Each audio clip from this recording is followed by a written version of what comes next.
To tonight's other news now, and it was never going to be easy for the best friend of Stephen Lawrence to recount in court the moment the London student was stabbed to death. Dwayne Brooks was the main witness to what happened. Today he went ahead and gave his evidence despite the death of his father last night. Our crime correspondent John Clements reports on what Mr. Brooks told the Stephen Lawrence trial.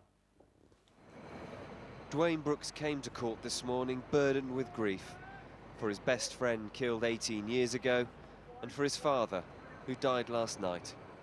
At the start of proceedings, the court heard of his loss and then of his determination.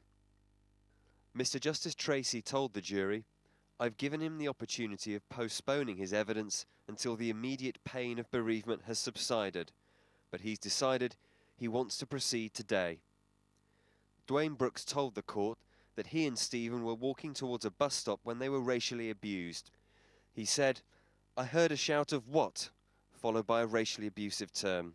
He went on, 'I started running. I shouted at Stephen to run. I could see Stephen standing in the road. The group was converging on him. The guys ran straight into him. Wham! He had a weapon. It was something shiny.'" The court heard Dwayne Brooks told the first police to arrive on the scene that he hadn't witnessed the actual attack. Defending Tim Roberts QC asked, "Why did you tell her you hadn't seen Stephen being assaulted?" Dwayne replied, "I was agitated. I was frightened. My friend was dead in the road." The court was shown a map of the area and Dwayne Brooks explained what happened. He was 10 yards ahead of Stephen when he saw 6 white youths coming round the corner opposite. When they charged, Dwayne ran past the bus stop, but Stephen was mobbed in the junction with Dixon Road. They fled together, Stephen asking what was wrong because he couldn't run properly, blood streaming from his neck. He collapsed by a tree. His last word was Dwayne, the court heard. It was dramatic and often emotional testimony, with Dwayne Brooks breaking down in tears but declining offers to stop. At one point, he showed how the lead attacker struck Stephen by making a stabbing gesture several times.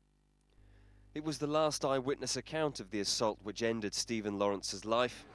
His father Neville was in court throughout, listening intently to Dwayne's account. The trial has now heard from all 5 people who actually saw the attack on Stephen Lawrence in Eltham, South East London. It will resume next week when the prosecution calls witnesses from the first police investigation. John Clements, ITV News, the Old Bailey.